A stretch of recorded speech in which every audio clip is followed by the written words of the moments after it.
अनुश्री माने दिसायला एकदम ब्युटिफुल, पण समोरच्याच्या नकळत बनवते त्यांना फूल. राग तिच्या नाकावर आणि संताप तिचा आम्यावर. गावातल्या मुलांसोबत जमणार का हिची जोडी? तसा आपल्याला काय प्रॉब्लेम नाही, पण जीवाल्यांनो तुमच्या जेबला काय थोडासा हार्टबीट आहे का नाही? काय तर ब्युटिफुल अनुश्रीची गावातल्या मुलांसोबत बनेल का जोडी? कोणत्या शहरातली आहे ती? गावाचीच आहे ती, पण सगळ्यांना माहिती आहे तिचा बॉर्न कुठं झालाय. मागच्या 5-6 दिवसापासून इंस्टाग्रामचा डीएम फुल झालाय की भावा एक नवीन शो आलाय, त्याच्यावर व्हिडिओ बनव. पण बघा अजून सांगतोय, संतू भावापेक्षा तो इम्पॉर्टंट नव्हता. माझ्यावर खरंच उपकार झाला असतं जर या शोला रोस्ट करायचं मला पैसे भेटला असतं. जर मेकर्स मधलं कोण बघत असलं तर प्लीज मी माझी UPI ID डिस्क्रिप्शन मध्ये देतोय. तुमच्या मनानं काय तुम्हाला जमल तेवढं तुम्ही दान करू शकता. नाही प्रॉब्लेम असा झाला की ज्यांनी मला मेसेज करून सांगितलं की त्या शोला रोस्ट कर, त्यांना पण माहित नाही की हा शो नक्की काय आहे. एवढी तर हाय पाय या शोची. एवढे 1760 इन्फ्लुएन्सर घेऊन ठेवले आणि रिसर्च करून जेवढं मला समजलंय, कामाधंद्याच्या माणसांनी हा शो नाही बघितला तरी चालतंय. जेवढं तुम्हाला जनरल नॉलेज घ्यायचंय तेवढं मी ह्या व्हिडिओ मधनं देण्याचा प्रयत्न करेन. हा व्हिडिओ बघितला बाद झालं, शो बघायची काय गरज नाही. काय लोक म्हणायला लागलीत अनुश्रीचा शो आलाय. अरे त्या श्रेयस तळपदेला तेवढी तरी इज्जत द्या. होस्टच्या नावानं शोला ओळखते ते, कॉन्टेस्टंटच्या नावानं नाही. शो बनवणाऱ्यांनी पण लय विचार करून शो बनवला. या भारतात जेवढं पण रियालिटी शो आहे तेवढ्यातलं सगळं उली घ्या आणि आपलं ब्रँड न्यू म्हणून काहीतरी बनवा. आणि एवढं सगळं तुम्हाला सांगून पण मी या शोला जर कॉपी आणि स्क्रिप्टेड म्हणलं तर कुणाच्या बोर्डाला मिरच्या लागू नाही म्हणजे झालं. कधी नव्हतं बघितलं असं. बघ कसलं भारी झालं.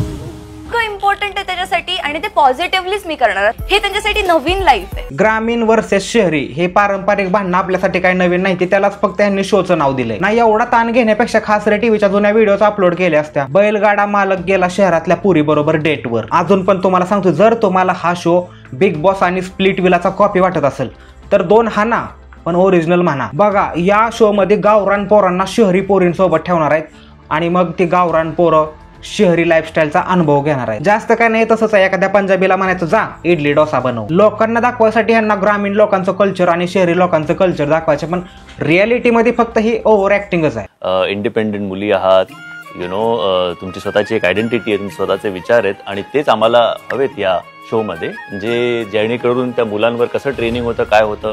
या शो मध्ये 12 का 13 नाही, 13 सिटी सुंदर येत्या आणि 12 गावाकडची पोरं त्यांना गावरान ब्रो म्हणले. मला रेसिझम नाही आवडत आणि मी त्या रेसिझमला सपोर्ट पण नाही करत. पण माझे 2-3 प्रश्न आहेत. काळ्या पुरी सुंदर नसतात का? शहरात काय फक्त गोऱ्याच पुरी जन्माला येतात का? काळ्या पुरी जन्माला येत नाहीत का? आणि इंस्टाग्राम फॉलोअर्स नसणाऱ्या पुरी सिटी सुंदरी का बनू शकत नाही? मी विचार करतच होतो की एवढा भारी ह्यांनी रियालिटी शो बनवलाय, रियालिटी शो. पण त्यानंतर मी अनुश्री मानेला सिटी सुंदरी म्हणून बघितलं. माझा भरोसाच उठला. त्या 12 गावरान ब्रोजला पण पुरून उरल एवढी गावठी येते आणि ती झाली शहरातली सिटी सुंदरी. ह्याच्यापेक्षा स्क्रिप्टेड काय असू शकतं? नाही एंटरटेनमेंटसाठी तुम्ही बघू शकता, काय अडचण नाही, मला पण काय अडचण नाही. पण ते रियालिटी वगैरे काय तसलं ते काय म्हणू नका अजिबात. जेवढं मला माहिती आणि मी बघितलं, मी तुम्हाला एक सजेशन देऊ शकतो. बेरोजगार लोकांनी हा शो बघितला तरी चालतंय, पण कामधंद्याच्या लोकांनी तुम्ही तुमच्या कामाचंच बघा. दुपारच्या सुट्टीत करपा भात मागून खाणाऱ्या पोरी इंस्टाग्रामचं फॉलोअर वाढलं आणि त्या पोरांना शिकवणार की राहायचं कसं आणि बोलायचं कसं. ह्यांच्या जोड्या बनवल्या त्या, ही जोडीनं टास्क खेळणार आहे ती. हे बघा कोण कोणाला चांगलं प्रिडिक्ट करतंय, कोण नॉमिनेट होणार आहे, कोण कोणाला चांगलं ग्रूम करणार आहे. हो, यांनी गावाकडची अशी गावरान पोरं धरून आणली ती. माझ्या आजीचं पूर्ण आयुष्य गावाकडे गेले आणि माझी 25 वर्ष. काही अपवाद सोडले तर गावठी लोकांकडे पण बेसिक सिविक सेन्स आहेत. एवढं पण अंडर एस्टिमेट करायची काय गरज आहे? शो मराठी आहे, लाईव्ह दाखवायची आहे शहरातली. ते शहर पण महाराष्ट्रातच आहे, महाराष्ट्राच्या बाहेर नाही. पण कल्चर दाखवायचं आहे वेस्टर्न. कुणी नाव ठेवलंय याचं चल भावा शिट्टीत? चल भावा अमेरिकेत तरी ठेवायचं, ते बरं तरी वाटलं असतं. पण याला नॉर्मली नॅपकिन म्हणून म्हणतो, पण हॉटेल लँग्वेज मध्ये ह्याला काय म्हणतात? सर्व्हिएट. फोर्क आपल्या लेफ्ट हँड मध्ये असतो दरवेळेला. इंडेक्स फिंगर ते तुमचं इथे जातं. चमच्या काट्याने याला फिक्स करा. कसं खायला सांगितलं की चिरून. यांना दाखवायचं आहे की शहरातली माणसं कशी 5 स्टार हॉटेलला जेवायला जातात, मग तिकडे त्यांना कसं वागायचं त्याचा सेन्स असतो, मग हे त्यांना शिकवतात. नाही म्हणजे ज्या सो कॉल्ड सिटी सुंदरी झालत्या त्या या लोकांना बेसिक सिविक सेन्स शिकवणार आहेत. त्या ज्या गोष्टीची गरज त्या स्वतः सिटी सुंदरींना नाही. असो मुंबईची लाईफ किंवा कल्चर काय पण म्हणू शकता तुम्ही, ते फक्त हॉटेल पुरतं आणि शॉपिंग पुरतंच मर्यादित नाही ना. गावरान ब्रोसना ते पण दाखवा हे कसं शहरातल्या लोकांना 2-2 तास ट्रॅफिक मध्ये थांबायला लागतं. मग ती फ्रस्ट्रेटेड शहरी लोक कशी एकमेकांना त्यांच्या आई बहिणीची आठवण करून देतात. 12-12 तास जॉब करतात, लोकल मध्ये एकमेकांच्या खांद्यावर बसून जातात. लागलीच त्या झोपडपट्ट्या पण दाखवूनच द्या. आणि हे सगळं दाखवून त्यांना म्हणायचं चल भावा सिटीत येण्यापेक्षा ते गावातल्या एखाद्या हेरीत उडी टाकून मरल, पण सिटीत येणार नाही. मी काय सांगायला भावानो, त्यामुळे चप्पल काढायचं लागतं. देव शोधायचे आपल्याला देवारात. घरात देवार लागतोय आपल्याला. आपण घरात देव ठेवतोय देवारात म्हणजे आपल्या घरात पण देवला पाहिजेच की आपल्याला. याला बोलतात गावठी पोरं गावरान ब्रोज. ह्यालाच गावाकडे संस्कृती समृद्धी म्हणतात, माहिती आहे का तुम्हाला. उद्या जर हेच पोरग कुणाला काय उलट सुलट म्हणलं तर वाईट वाटून घेऊ नका. हमारे यहाँ ऐसा ही होता है. ह्याला काय म्हणतात? सुगाई माखी रोल. ही शिवी नाही आहे.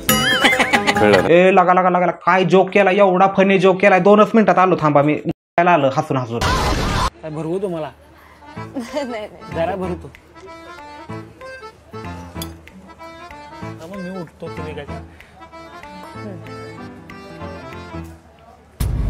यांना नको भरवू मित्रा, यांना विचार तुमचा बॉर्न कुठं झालाय, त्याच्यातच ते खुश असते. एकदा ट्राय माझ्यासाठी. आता व्यवस्थित चाललं तर सांडाल तुम्ही. नाही चालत. ह्यो पण मराठी, ती पण मराठी आणि दोन्ही गावठी येते. जरी त्या चॅनलवाल्यांना नसलं माहिती तरी ऑडियन्सला सगळ्यांना माहिती आहे. पण स्क्रिप्ट साठी काय काय करायला लागते हे असं नका करत जाऊ. त्याच्यामुळेच रियालिटी शोची रियालिटी लोकांना कळायला लागली. पाजला त्यो हातात सांडला. त्या चिडल्या तर चिडल्या. मग म्हणलं प्या आलं तर बसा. सॉरी म्हणलो, पण तरी बी चिडल्या. राहिलं तर राहिलं. हे बघा माझं काय नाही बरं का. एक जण म्हणला की बाटलीत सूप भर आणि पाच म्हणजे हातावर सांडणार नाही. चॉपस्टिक तुम्ही एक चॉपस्टिक इथे पकडायची आणि दुसरी आहे ते इथे. हे फक्त तुम्ही युज करता. चटणी पण यूज करता. नाही ती पोरं आलती कुठनं हे तरी बघाला का. त्यांना पहिल्यांदा चमच्याची गरज आहे, त्यांना तुम्ही चॉपस्टिकनं खायला शिकवताय. ह्याला जर ओव्हर ऍक्टिंग म्हणलं तर ओव्हर ऍक्टिंगला पण लाज वाटेल. कांदा चिरायचो का तुम्हाला? कांदा चिरायचे काय? कशाबरोबर खायचं? भाजीवर. फक्त 19-20 का फरक आहे, पण त्याला कोणी प्लीज बिग बॉसची कॉपी म्हणू नका. ज्यावेळेस आपण कोणाला ऑर्डर देतो किंवा काय किंवा त्यांना विचारतो की तू माझ्यासाठी हे करशील का, तर let it sound like a request की तुम्ही प्लीज हे करणार का. किंवा सातारचा बघून मला हसायला आलं. हे बघा त्याची पण काय चूक नाही. आमच्याकडे अजून प्लीज शब्द आलाच नाही. तुमचं पण बरोबर आहे, let it sound like a request, पण आमच्याकडे रिक्वेस्ट नाही करत. आता तुम्ही तर त्याच्या समोर बसलाय तर तो तुम्हाला हक्कानंच मागणार काय मागायचं आहे ते. समजलं का? ही काय बघ काय सांगते बघ. तिला कांदा मागितला तर ती प्लीज म्हणते. ती म्हणते मला की प्लीज म्हणायला पाहिजे होतं कांदा द्या मला. आणि असं पण एक बोलायचा टोन असतो. आमच्या सातारचे लोक अशीच बोलतात, सगळे असे बोलतात. त्याच्यामुळे आम्हाला ते नॉर्मल वाटतं. जे तुम्ही बोलताय ते पण काय शुद्ध मराठीत येत नाही. तो तुमचा भ्रम काढून टाका. तो पण तुमचा एक टोन आहे म्हणून साठी आम्ही ऍक्सेप्ट केलाय. तसाच सातारच्या पण लोकांचा आहे, घ्या समजून आता. आणि तुम्ही पहिलं डिसाईड करा की तुम्हाला साऊंड कसा पाहिजे, रिक्वेस्ट वाला पाहिजे का ऑर्डर वाला पाहिजे. नाहीतरी आता काय त्या कांद्यासाठी रिक्वेस्ट करायची का? एवढं वाईट दिवस आलं. कापायचा तर काप, नाही तर राहू दे, हाताने बुकी मारून फोडायला येईल. त्यात काय एवढं. तुम्ही सगळे मेकर्स पुन्हा एकदा बसा. 4-5 एपिसोड झालते मला मान्य. तुम्ही सगळे परत एकदा बसा आणि डिसाईड करा की तुम्हाला बिग बॉस बनवायचं आहे का स्प्लिट विला. दोघांचं कॉम्बिनेशन नका करू. काय सांगा अजून थोडं पुढे गेल्यावर 9व्या-10व्या एपिसोड मध्ये तुम्ही रोडीज पण ऍड करचाल. बट जे लास्टला 2-3 आले ना आणि ते असं काहीतरी बोलले, छोटे कपडे, इज्जत, असं सगळं खूप असं हर्ट झालं. आणि ऑब्व्हियसली ऐकायला चांगलं नाही वाटत, बिकॉज कपड्यांच्या पण पलीकडे बघितलं पाहिजे. ताई पूर्ण दुनियेला तुमच्या कपड्यांच्या पलीकडचंच बघायचं आहे. एखादा पोरगा जर तुम्हाला म्हणतोय नाही बघायचं तर काय अडचण आहे तुम्हाला पण तीच म्हण लागू होती, उतळ पाण्याला खळखळाट फार. गावाकडच्या लोकांनी अजून वेस्टर्न कल्चर अडॉप्ट नाही केलं, समजून घ्या. नाहीतर अशी पण तुमची इच्छा काय की लोकांनी तुमच्या कपड्यांच्या पलीकडे बघावं. त्यासाठी तुम्ही नॉर्मल कपडे पण घालू शकता, जेणेकरून समोरच्याला पण कम्फर्टेबल वाटेल आणि तो तुमच्या कपड्यांच्या पलीकडे बघेल. बघा मला काय कोणाशी घेणं देणं नाही, अनुश्री सोडली तर. ती जर ह्या शो मध्ये नसती तर मी हा व्हिडिओ पण बनवला नसता. पैसे घेतल्याशिवाय तर नसताच बनवला. पण ते आता कॉन्टेस्टंट म्हणून शो मध्ये म्हणल्यावर थोडीफार हाईप देणं आपलं पण कर्तव्य आहे. बाकी शोची एवढी पण काय हाईप नाही. आणि अति हुशार लोकांनी आता IPL मध्ये रिलीज केलाय. कोण बघायचं IPL सोडून ह्या शोला. या शो मध्ये असं काही खास झालंच तर मी अजून एखादा व्हिडिओ बनविल. नाहीतर मग हायच आपलं रेग्युलर सगळी गाणी वाजणार. लावा गाणं. तू शांती ठेव पण मी त्या रंगेला पटवणार आहे यार. काय दान काय तो अशी बी दिसतीस तशी बी दिसतीस, काय तुझ्या रूपाची शोभा. अशी बी